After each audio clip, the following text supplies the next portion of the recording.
ገዱ አንዳርጋቸው እንደ ኮራ ሄደ እንደተጀነነ ጠጅ ጠጣ ሲሉት ውሃ እየለመነ ገዱ አሜሪካ ሄደውም ገድ አልቀናቸውም። በትራምፕ ሀገር መኪና ከመጠበቅ ባሻገር የሆነ ስራ ሊያገኙ አልቻሉም። ይህ በጣም የሚያሳዝን እውነታ ሆኗል። በተለይ ለብዙ ኢትዮጵያውያን እንዲህ አለ ሰው ሲሸነፍ እጅ ሲያጥረውና ለእርዳታ ዝግጁ እንደሆነ ሲነገርለት መስማት በጣም የሚያም ነገር ሆኗል። ከሌሎች የኢትዮጵያ መሪዎች ጋር በማነጻጸር ገዱ አንዳርጋቸው ምን ገጠማቸው እያሉ ያዘኑላቸው በርክተዋል። በዚህ ዝግጅት የኒህን ሰው ሰሞነኛ ሁኔታ የተሰሙ እውነታዎችንና ከገዱ አንዳርጋቸው ጋር ሊነጻጸሩ የሚችሉ ነገር ግን ከገዱ በተሻለ ገድ ቀንቷቸውና በልጠው የተሻለ ስራ አግኝተዋል የተባለላቸውን ከዚያም ባሻገር ልክ እንደ ዋድላ ደላንታው ልጅ ገዱ አንዳርጋቸው በደሃነት ውስጥ እየኖሩ ነው የተሰኙትን መሪዎች በተመለከተ እያነሳን ቆይታ እናደርጋለን። እዚህ ሀገር ከመጣሁኝ ዞሮ የዚህ ሀገር ኑሮ የሚፈልገው ለዚህ ሀገር ለመኖር መስራት አለብህ። እኔም እንደዛ ነው እያደረግኩ ያለሁት። እንግዲህ ሰዎቹ ይህንን ያቀረጹ ሰዎች ምን ፈልገው እንደሆነ በእውነቱ አላወቁም። ራሱ ገዱ አንዳርጋቸው ተሰማርተውበታል የተባለው የፓርኪንግ ስራ በአሜሪካን ሀገር ምን አይነት ስራ ነው፣ ስንት ዶላር ያስገኛል የሚሉትንና ሌሎችንም ጥያቄዎች እያነሳሳን እንቆያለን። ላፍታ አብራችሁን ዝለቁም። አቶ ገዱ ዛሬ አግኝቼው ነበር። እሱ አላየኝም፣ እኔ አይቼዋለሁ። ሰላም ስለው ራሱ ሰላም አለኝ፣ ግን አላወቀኝም። በጣም ይገርም። ሜሪላንድ መኪና ምንድን ነው የሚባለው? ኤምቪ ሜሪላንድ ነው እየኖረ ያለው ማለት ኤምቪ አግኝቼው ነበር። በቀንነት ነበር ሰላም ብሎ የነበረው። እንደማንኛውም ሰው ሰላም አለኝ። በቃ አላወቀኝም ብዬ ተውኩት። ዛሬ አሁን አራውንድ 10 በዚህ ሰሞኑን የቀድሞው የአማራ ክልል ርዕሰ መስተዳድር የፌዴራል የውጭ ጉዳይ ሚኒስትርና የጠቅላይ ሚኒስትር አብይ አህመድ የደህንነት አማካሪ የነበሩት ገዱ አንዳርጋቸው በአሜሪካ የመኪና ማቆሚያ አሊያም ፓርኪንግ ውስጥ ሲሰሩ የሚያሳይ ተንቀሳቃሽ ምስል በማህበራዊ መገናኛ መሰራጨቱ በርካቶችን እያነጋገረ ነው። የቪዲዮ መለቀቅ በተለይም የስራን ክብር፣ የባለስልጣናትን ታማኝነትና ከስልጣን በኋላ ያለውን ህይወት በተመለከተ ሰፊ ውይይት እንዲቀሰቀስ ያደረገ ሲሆን የሀገሪቱ ታዋቂ ፖለቲከኞች፣ አንቂዎችና የማህበራዊ ሚዲያ ተከታታዮች ልዩ ልዩ አስተያየታቸውን እንዲሰነዝሩ ምክንያት ሆኗል።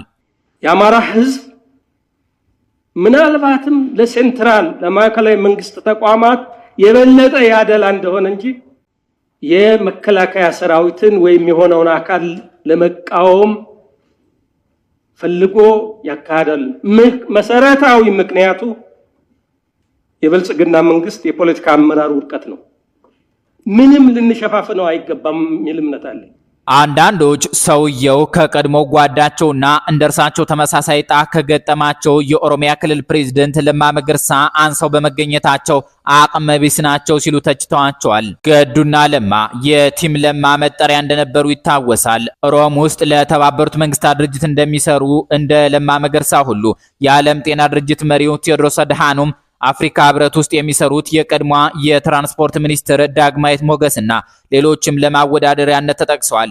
ሆኖም ግለሰቦቹ በመንግስት አመቻችነት የተቀጠሩ እንጂ በራሳቸው አቅም ተወዳድረው ያገኙ ስራ እንዳልሆነ የተከራከሩ አሉ።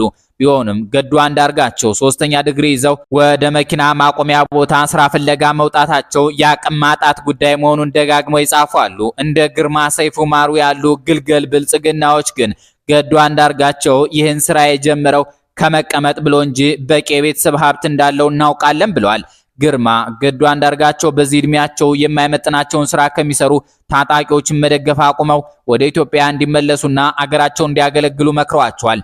የኢዜማው ተወካይ የአዲስ አበባ ባለስልጣን ይህን ገዱን የዘለፉበትን ሰፊ ፌስቡክ ጽሁፋቸው ከአንድ ቀን በኋላ አጥፍተውታል። ገዱ አንዳርጋቸው የገንዘብ ችግር እንደሌለባቸው ሌሎችም ደጋግመው ገልጸዋል። እርሳቸውም የገንዘብ ማሰባሰብ እንዲደረግላቸው ተጠይቀው አልፈልግም ማለታቸው ተሰምቷል። ገዱ አንዳርጋቸው የተሰማሩበት የአሜሪካ የመኪና ማቆሚያ አሊያም ፓርኪንግ ስራ የቅርብ ጊዜ የገበያ መረጃዎች እንደሚያመለክቱት በአስተናጋጅነትና በቁጥጥር ስራ ላይ የተሰማሩ ሰራተኞች በአማካይ በሰዓት ከ15 እስከ 17 ዶላር እንደ ልምዳቸውና እንደ ግዛቱ ሁኔታ ደግሞ እስከ 22.84 ዶላር ክፍያ ያገኛሉ።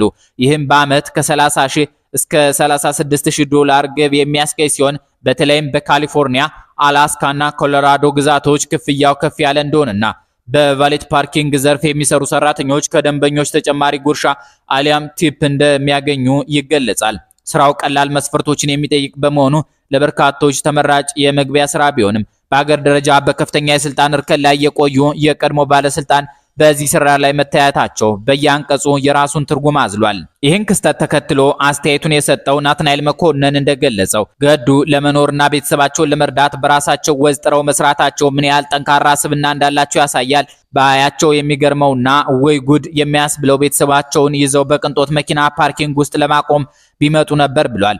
ቀደም ሲል የነበሩ የህወሓትም ሆነ የኢህአዴግ ባለስልጣናት ከስልጣን በኋላ በውጭ ሀገር በቅንጦት ሲኖሩ እንደ ታምራት ላይኔ እንኳን ከእስር ቤት ከተፈታ በኋላ አሜሪካ ሄዶ የነዳጅ ማደያ ሲከፍት ገዱ አንዳርጋቸው በገዛ ጉልበታቸው መስራታቸው የሚያስገመግም ሳይሆን የሚያኮራ መሆኑን ተናግሯል። በሌላ በኩል ለምን በቲንክ ታንክ ወይም በዓለም አቀፍ የግብረሰናይ ድርጅቶች አሊያም ኤንጂኦ ውስጥ አልተቀጠሩም ለሚሉ አካላት ምላሽ የሰጠው ኢያስፒር ተስፋዬ እንዲህ ባሉ ተቋማት ውስጥ ሲቀጠሩ ዋናው ግዴታ በፖለቲካዊ ጉዳዮች ላይ ለሚዲያ አስተያየት ከመስጠት መቆጠብ መሆኑን አብራርቷል። የአሰራር እንደ ለማ መገርሳን ጨምሮ በርካታ በምዕራቡ ዓለም የተማሩ ምሁራንን ሳይቀር ውጦ ዝም ያሰኘና የገዛ ሐሳባቸው እንዳይናገሩ ያደረገ በመሆኑ ገዱ አንዳርጋቸው ነፃነታቸውን መርጠው በስራቸው መኖርን መምረጣቸው ትልቅ ክብር እንደሚገባቸው ገልጿል። ንጉስ ተክለ ሃይማኖት የተሰኘ የብዕር ስም የሚጠቀሙ አካል በበኩላቸው ገዱን ከሌላው የቀድሞ የአማራ ክልል ርዕሰ መስተዳድር ከአያሌው ጎበዜ ጋር በማነጻጸር ሰፊ ትንታኔ አቅርበዋል።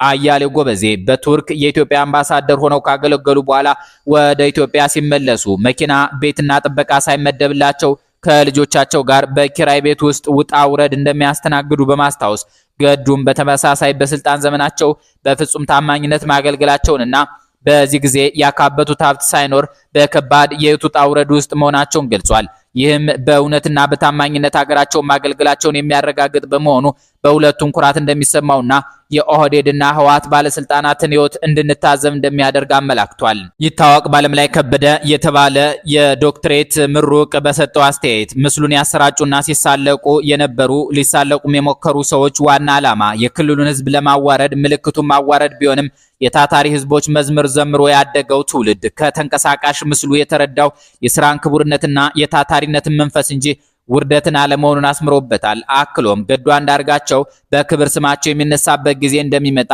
ያለውን አስተያየት ገልጿል። ቀደም ሲል በደብረ ብርሃን ህዝባዊ ውይይት ወቅት ከገዱ አንዳርጋቸው ጋር በሐሳብ ይከራከሩ እንደነበር ያስታወሰው ባላገሩ ተሾመ ገዱ አንዳርጋቸው ላመኑበት ነገር ቆራጥና አባታይ ባህሪ ያላቸው መሪ መሆናቸውን ገልጿል። በተለይም የአማራ ገበሬ መሳሪያውን በህግ አውቀው እንዲያስመዘግብ የፈቀዱበት ቆራጥ ውሳኔና ለሸዋ አካባቢ ልማት እንዲሁም ለቡልጋ ከተማ እድገት ያደረጉትን አስተዋጽኦ አውስቷል።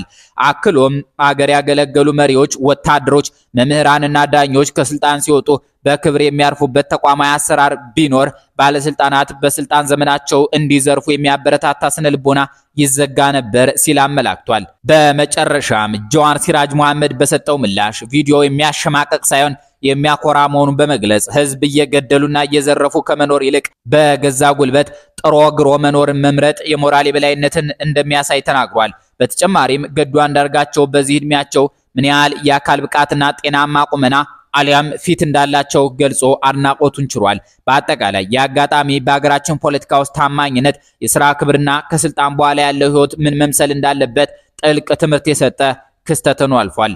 እርስዎ ምን ይላሉ? አስተያየት መስጫው ላይ ሐሳቦን ይስጡን። ጤና ይስጥልን።